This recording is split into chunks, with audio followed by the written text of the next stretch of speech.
नमस्कार। आजाद भारत के उन शुरुआती दशकों की बात करते हैं जब एक बिल्कुल नया देश दुनिया के सबसे बड़े लोकतांत्रिक प्रयोग की तैयारी कर रहा था। सच कहें तो ये एक बहुत बड़ा दांव था जिस पर आने वाले कल का सब कुछ टिका हुआ था। तो चलिए सीधे मुद्दे पर आते हैं। ये नंबर देखिए, 17 करोड़। जानते हैं ये क्या है? ये थी भारत के पहले आम चुनाव में वोट डालने वाले लोगों की संख्या। सोचिए, दुनिया ने इससे पहले इतना बड़ा चुनाव कभी नहीं देखा था। और जो बात इसे और भी ज्यादा मुश्किल बना रही थी वो ये थी कि इन 17 करोड़ वोटर्स में से सिर्फ 15% ही पढ़े लिखे थे। अब ऐसे में पूरी दुनिया में एक ही सवाल था, क्या इतनी बड़ी अनपढ़ आबादी लोकतंत्र की बारीकियों को समझकर कोई सही फैसला ले भी पाएगी? उस समय के ज्यादातर जानकारों को इस पर बहुत शक था।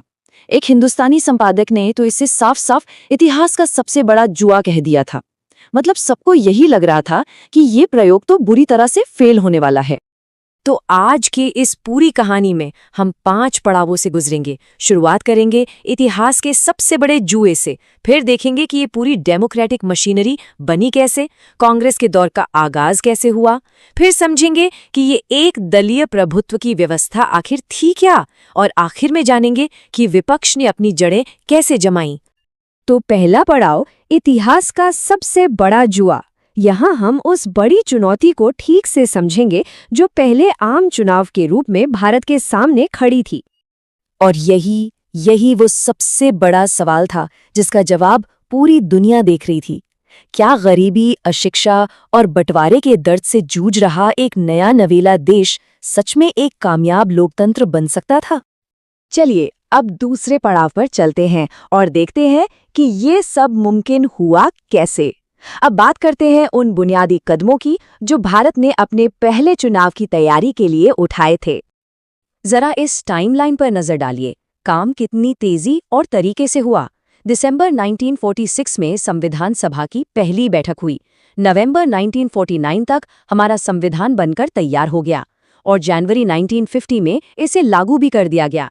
और ठीक इसी महीने एक और बहुत ही जरूरी संस्था ने जन्म लिया, भारत का चुनाव आयोग। जनवरी 1950 में बनी ये एक आज़ाद संस्था थी जिसका सिर्फ एक काम था, पूरे देश में निष्पक्ष चुनाव कराना। और इसकी कमान संभाली भारत के पहले मुख्य चुनाव आयुक्त सुकुमार सेन ने। और ये काम कोई आसान नहीं था, बल्कि किसी पहाड़ चढ़ने जैसा था। चुनाव आयोग को पूरे देश में चुनावी क्षेत्रों की सीमाएं बनानी थी, उन 17 करोड़ वोटर्स की लिस्ट तैयार करनी थी, राजनीतिक पार्टियों को मान्यता देनी थी और 3 लाख से ज्यादा सरकारी अधिकारियों को चुनाव कराने की ट्रेनिंग देनी थी। मतलब एक बहुत बड़ी लॉजिस्टिकल चुनौती थी। चलिए अब आते हैं कहानी के सबसे दिलचस्प मोड़ पर। हमारा तीसरा पड़ाव, कांग्रेस युग की शुरुआत। अब वक्त था पहली और सबसे बड़ी परीक्षा का, यानी पहले आम चुनाव का। और जब नतीजे आए तो सब देखते रह गए। लोकसभा की 489 सीटों में से भारतीय राष्ट्रीय कांग्रेस ने अकेले 364 सीटें जीती, मतलब एक तरफा जीत। कम्युनिस्ट पार्टी 16 सीटों के साथ दूसरे नंबर पर तो थी, लेकिन कांग्रेस के आसपास भी नहीं भटक पाई। और हाँ, 1952 की ये जीत कोई एक बार की बात नहीं थी, ये तो एक लंबे दबदबे की बस शुरुआत थी। देखिए, 1957 में कांग्रेस ने 371 सीटें जीती और 1962 में 361। अब यह बिल्कुल साफ हो गया था कि भारतीय राजनीति में एक नए युग यानी कांग्रेस युग की शुरुआत हो चुकी है। इस जबरदस्त कामयाबी ने उन सभी आलोचकों का मुंह बंद कर दिया जो इस पूरे प्रयोग पर शक कर रहे थे। हिंदुस्तान टाइम्स ने लिखा कि भारतीय जनता ने दुनिया के इतिहास में लोकतंत्र के सबसे बड़े प्रयोग को बहुत बड़ी सफलता के साथ पूरा किया है। मतलब वो जुआ सफल हो गया था। तो अब सवाल ये उठता है कि ये जो दबदबा था, इसका नेचर क्या था? चलिए अपने चौथे पड़ाव में इसी को समझते हैं। ये एक प्रभुत्व की व्यवस्था थी जो तानाशाही से एकदम अलग थी। तो कांग्रेस का इतना दबदबा था क्यों? इसके पीछे ना कई बड़ी वजहें थीं। एक तो आज़ादी की लड़ाई की विरासत उसके साथ थी। ये देश की सबसे पुरानी पार्टी थी जिसका संगठन गांव-गांव तक फैला था। फिर जवाहरलाल नेहरू जैसा करिश्माई चेहरा था। कांग्रेस ने हर जाति, धर्म और वर्ग के लोगों को अपने साथ जोड़ा और उस वक्त जो विपक्षी दल थे वो काफी कमजोर और बिखरे हुए थे। राजनीति विज्ञान में ऐसी सिचुएशन को एक दलीय प्रभुत्व या वन पार्टी डोमिनेंस कहा जाता है। इसका सीधा सा मतलब है एक ऐसी डेमोक्रेटिक व्यवस्था जहां कई दल चुनाव लड़ने के लिए तो आज़ाद हैं, लेकिन लोगों के समर्थन के आधार पर एक ही पार्टी बार बार चुनाव जीतकर सरकार बनाती है। और हाँ, इस अंतर को समझना बहुत जरूरी है। भारत जैसे वन पार्टी डोमिनेंस वाले देश में आज़ाद चुनाव होते हैं और कई पार्टियां कानूनी तौर पर मौजूद रहती हैं। यहाँ दबदबा जनता के वोटों से मिलता है, जबकि चीन या क्यूबा जैसी वन पार्टी सिस्टम वाली जगहों पर आज़ाद चुनाव होते ही नहीं और कानूनन सिर्फ एक ही पार्टी को राज करने की इजाज़त होती है। दोनों में जमीन आसमान का फर्क है। लेकिन क्या इसका ये मतलब था कि कोई विपक्ष था ही नहीं? जी नहीं, बिल्कुल नहीं। अब हम आते हैं अपने आखिरी पड़ाव पर और देखते हैं कि कैसे कांग्रेस की इस मजबूत पकड़ के बीच ही विपक्ष ने जड़ें जमाई और इस व्यवस्था को चुनौती भी दी। कांग्रेस के दबदबे के बावजूद कई जरूरी विपक्षी दल उभर रहे थे, जैसे जयप्रकाश नारायण की सोशलिस्ट पार्टी, A.K. गोपालन की कम्युनिस्ट पार्टी, श्यामा प्रसाद मुखर्जी का भारतीय जनसंघ और C. राजगोपालाचारी की स्वतंत्र पार्टी। ये सभी दल अलग अलग विचारधाराओं को सामने ला रहे थे। खास तौर पर आर्थिक मुद्दों पर एक नई बहस शुरू हो गई थी। एक तरफ थी स्वतंत्र पार्टी जो कह रही थी कि सरकार का दखल कम से कम हो और बाजार को आजाद छोड़ दिया जाए, तो वहीं दूसरी तरफ समाजवादी और कम्युनिस्ट पार्टियां थीं जो सरकारी नियंत्रण, राष्ट्रीयकरण और सेंट्रल प्लानिंग की मांग कर रही थीं। और ये सिर्फ किताबी बातें नहीं थीं। 1957 में इसका एक जबरदस्त उदाहरण भी देखने को मिला, जब केरल में दुनिया की पहली लोकतांत्रिक तरीके से चुनी हुई कम्युनिस्ट सरकार बनी। EMS नंबूदरीपाद के नेतृत्व वाली ये सरकार इस बात का जीता जागता सबूत थी कि भारत के लोकतांत्रिक ढांचे के अंदर विपक्षी दल भी चुनाव जीतकर सत्ता में आ सकते थे। और यहीं पर हम एक बड़े दिलचस्प सवाल के साथ आज की ये पड़ताल खत्म करते हैं। आखिर ऐसा कैसे हो सकता है कि एक ही पार्टी दशकों तक हावी रहे और साथ ही साथ लोकतांत्रिक व्यवस्था भी मजबूत होती जाए? ये इस दौर का वो विरोधाभास है जो भारतीय लोकतंत्र की अनोखी और बड़ी ही दिलचस्प कहानी कहता है। आखिर दुनिया का सबसे बड़ा लोकतंत्र बना कैसे? सोचिए, आजादी के फौरन बाद जब देश अपने पैरों पर खड़ा हो ही रहा था, भारत ने अपना पहला आम चुनाव करवाया और पूरी दुनिया को हैरान कर दिया।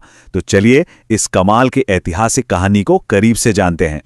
शुरुआत करते हैं इसी एक लाइन से, इतिहास का सबसे बड़ा जुआ। सोचिए, जब भारत ने अपने पहले चुनाव का ऐलान किया ना, तो दुनिया भर में लोगों को यकीन ही नहीं हो रहा था। एक हिंदुस्तानी संपादक ने तो इसे यही नाम दे दिया था। मतलब दांव पर बहुत कुछ लगा था और सबकी नजरें इस पर थीं कि क्या भारत ये कर पाएगा। तो आज की हमारी बातचीत में हम देखेंगे कि कैसे एक नए देश की नींव रखी गई। फिर जानेंगे कि इस चुनाव को इतना बड़ा जुआ क्यों कहा जा रहा था और कैसे कांग्रेस के दौर की शुरुआत हुई।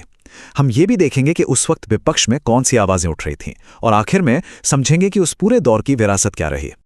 चलिए सबसे पहले बात करते हैं बुनियाद की। भाई, कोई भी बड़ा खेल खेलने से पहले उसके नियम तो बनाने पड़ते हैं, है ना?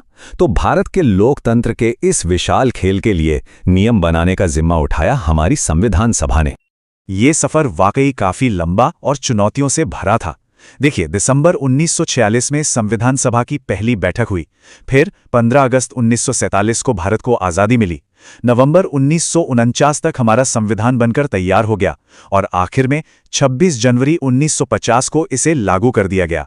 ये सिर्फ तारीखें नहीं हैं, ये वो मील के पत्थर हैं जिन्होंने एक नए भारत की नींव रखी। और ये कोई छोटा मोटा काम नहीं था। पता है कितना वक्त लगा? पूरे 2 साल, 11 महीने और 18 दिन। ये नंबर ही बताता है कि हमारे संविधान निर्माताओं ने कितनी मेहनत और कितनी बारीकी से इस दस्तावेज को तैयार किया होगा। अच्छा, अब नियम बन गए, लेकिन खेल को फेयर रखने के लिए एक रेफरी भी तो चाहिए। बस इसीलिए 25 जनवरी 1950 को बना भारतीय चुनाव आयोग। और इसका बस एक ही काम था, एक ही जिम्मेदारी थी, पूरे देश में आजाद और निष्पक्ष चुनाव करवाना। तो अब आते हैं असली कहानी पर। भारत का पहला आम चुनाव।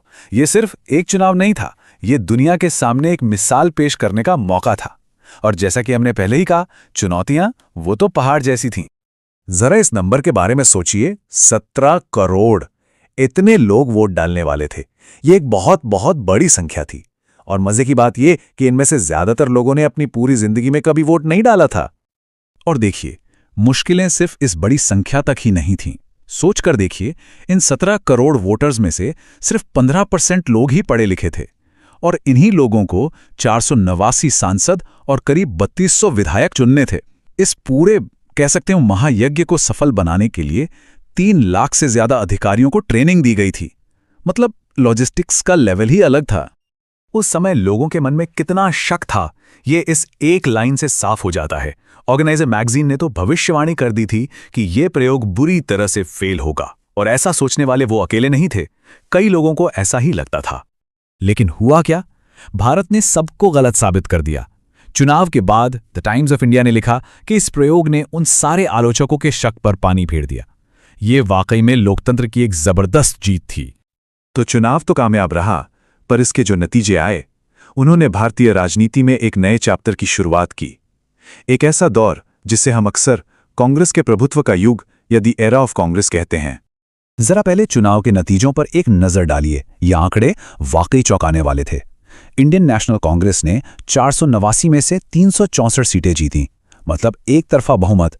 चार्ट में देखिए कांग्रेस का बार कितना ऊंचा है, और दूसरे नंबर पर जो कम्युनिस्ट पार्टी थी उसे सिर्फ 16 सीटें मिली। कितना बड़ा फर्क है। ये एक जबरदस्त जीत थी।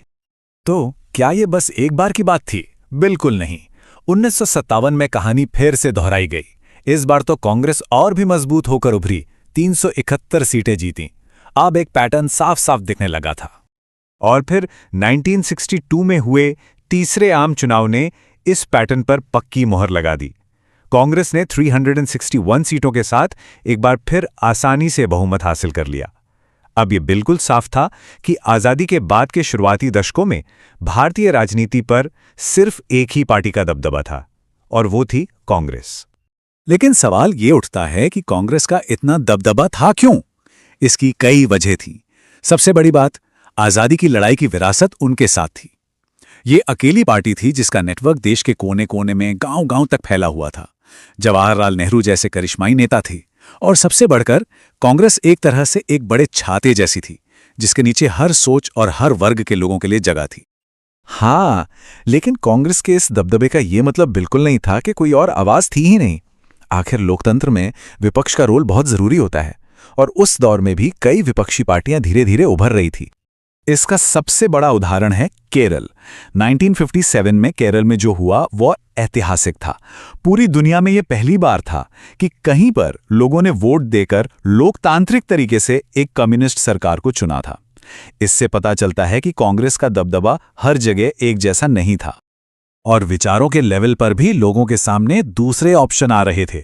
जैसे एक तरफ थी स्वतंत्र पार्टी, जिसका मानना था कि सरकार को बिजनेस और बाजार से दूर रहना चाहिए, मतलब एक फ्री मार्केट इकोनॉमी हो। वहीं दूसरी तरफ समाजवादी पार्टी थी, जो डेमोक्रेटिक सोशलिज्म में यकीन रखती थी, और वो कांग्रेस और कम्युनिस्ट दोनों की ही आलोचक थी। और फिर एक और पार्टी थी, भारतीय जनसंघ। इसकी स्थापना 1951 में हुई थी। इसकी विचारधारा का आधार था एक देश, एक संस्कृति, एक राष्ट्र। यही पार्टी आगे चलकर भारतीय जनता पार्टी यानी बीजेपी की नींव बनी। तो आखिर इस पूरे दौर की विरासत क्या है? ये एक बहुत ही अनोखा दौर था, जहां एक ही पार्टी का दबदबा तो था, लेकिन यह सब कुछ एक डेमोक्रेटिक सिस्टम के अंदर हो रहा था। और ये समझना बहुत जरूरी है कि भारत की स्थिति चीन या क्यूबा जैसे देशों से बिल्कुल अलग थी, जहां कानूनी तौर पर सिर्फ एक ही पार्टी होती है। भारत में ऐसा नहीं था। यहां कई पार्टियां चुनाव लड़ रही थीं, लेकिन कांग्रेस लोगों के वोट और समर्थन की वजह से बार बार जीत रही थी। मतलब ये दबदबा थोपा हुआ नहीं था, बल्कि लोकतांत्रिक तरीके से मिला था। तो आखिर में एक बड़ा सवाल उठता है कि क्या एक पार्टी का ये लंबा राज भारत के नए नए लोकतंत्र के लिए एक कमी थी या फिर एक जरूरत? क्या इसने देश को स्थिरता दी या फिर एक मजबूत विपक्ष को उभरने ही नहीं दिया? इस पर सोचने की जरूरत है। नमस्कार। कभी सोचा है कि दुनिया का सबसे बड़ा लोकतंत्र जब नया नया आजाद हुआ तो करीब 2 दशकों तक सिर्फ एक ही पॉलिटिकल पार्टी का दबदबा कैसे रहा? ये कहानी है भारत की और उस दौर की जिसे हम आज कांग्रेस सिस्टम या कांग्रेस प्रणाली के नाम से जानते हैं। चलिए आज इसी दिलचस्प कहानी को समझते हैं। तो चलिए सबसे पहले भारत के पहले आम चुनाव के नतीजों को देखते हैं। और देखिए, तस्वीर एकदम साफ है। कांग्रेस को मिली 364 सीटें और उनके सबसे नजदीकी कॉम्पिटिटर कम्युनिस्ट पार्टी, उन्हें मिली सिर्फ 16 सीटें। मतलब ये कोई मामूली जीत नहीं थी, ये तो एक तरफा डोमिनेशन था पूरी तरह से। और यहीं से हमारा सबसे बड़ा सवाल खड़ा होता है। एक कॉम्पिटिटिव डेमोक्रेसी में जहां सबको चुनाव लड़ने का हक है, वहां एक पार्टी इतने लंबे समय तक इतना हावी कैसे रह सकती है? इस सवाल का जवाब ढूंढने के लिए हमें थोड़ा पीछे चलना होगा, उस दौर में जब भारत एक बहुत बड़े लोकतांत्रिक प्रयोग की तैयारी कर रहा था, एक ऐसा प्रयोग जिस पर पूरी दुनिया की नजरें थीं। जरा इस नंबर पे गौर कीजिए, 17 करोड़ एलिजिबल वोटर्स। उस जमाने में ये नंबर इतना बड़ा था कि दुनिया हैरान थी। इतिहास में ऐसा पहले कभी नहीं हुआ था कि इतने सारे लोग एक साथ अपनी सरकार चुनने जा रहे हो। और मामला सिर्फ वोटर्स की गिनती का नहीं था, असली चुनौती तो कुछ और थी। सोचिए, उन 17 करोड़ लोगों में से 85% लोग, मतलब ज्यादातर लोग पढ़ लिख नहीं सकते थे। अब इलेक्शन कमीशन के लिए ये कितनी बड़ी मुश्किल रही होगी कि भाई उन लोगों से वोट कैसे डलवाएं जो अपने कैंडिडेट का नाम तक नहीं पढ़ सकते।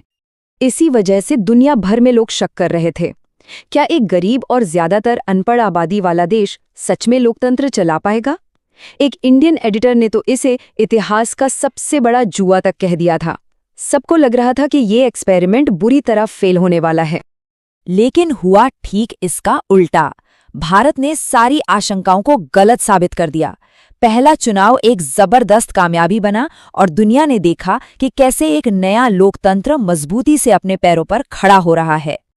तो ठीक है, लोकतंत्र तो सफल हो गया, लेकिन फिर कांग्रेस की जबरदस्त कामयाबी के पीछे का राज क्या था? वो कौन सा फॉर्मूला था जिससे वो लगातार जीतती रही? असल में कांग्रेस की जीत का कोई एक कारण नहीं था। सबसे पहली बात, ये वो पार्टी थी जिसने आज़ादी की लड़ाई लड़ी थी, तो लोगों का एक इमोशनल कनेक्शन था। दूसरा, इसका ऑर्गेनाइजेशन देश के कोने कोने में, हर गांव, हर शहर में फैला हुआ था। और हाँ, जवाहरलाल नेहरू जैसा करिश्माई लीडर जो सिर्फ प्रधानमंत्री नहीं बल्कि पूरे देश का चेहरा थे।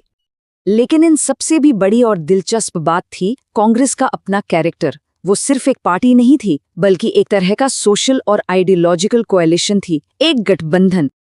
कांग्रेस की असली ताकत थी सबको साथ लेकर चलना। वो एक बड़े तंबू की तरह थी जिसमें हर तरह के लोगों और हर तरह की विचारधारा के लिए जगह थी। इसमें कंजर्वेटिव भी थे तो क्रांतिकारी भी, राइट विंग वाले भी थे और लेफ्ट विंग वाले भी। अमीर से लेकर गरीब तक हर किसी को लगता था कि कांग्रेस उनकी अपनी पार्टी है। अब इसका नतीजा ये हुआ कि देश में सत्ताधारी पार्टी भी कांग्रेस थी और एक तरह से देखा जाए तो विपक्ष भी कांग्रेस के अंदर ही मौजूद था। अगर किसी को सरकार की किसी पॉलिसी से दिक्कत होती तो वो पार्टी नहीं छोड़ता था, बल्कि पार्टी के अंदर ही अपनी आवाज उठाता था। अच्छा, तो कांग्रेस तो थी ही, लेकिन क्या मैदान में और कोई खिलाड़ी नहीं था? बिल्कुल थे। चलिए देखते हैं कि विपक्ष में कौन कौन सी पार्टियां उभर रही थी। तो देखिए, कम्युनिस्ट पार्टी थी, सोशलिस्ट पार्टी थी, भारतीय जनसंघ थी और बाद में स्वतंत्र पार्टी भी आई। इन सभी पार्टियों की अपनी एक साफ विचारधारा थी, लेकिन इनमें से ज्यादातर या तो नई थी या फिर उनका असर कुछ खास इलाकों तक ही था। कांग्रेस के देशव्यापी नेटवर्क के सामने वो टिक नहीं पा रही थी। लेकिन इसका मतलब ये नहीं कि इन पार्टियों की कोई अहमियत नहीं थी। भले ही ये चुनाव नहीं जीत रहे थे, पर इनकी मौजूदगी बहुत जरूरी थी। ये सरकार की आलोचना करते थे, बहस करते थे और इस तरह लोकतंत्र को हमेशा जिंदा रखते थे। तो यहाँ एक सवाल उठता है, अगर एक ही पार्टी का राज था तो क्या भारत को एक सच्चा लोकतंत्र कहा जा सकता है? और यहीं पर भारत का केस दुनिया के बाकी देशों से बिल्कुल अलग हो जाता है।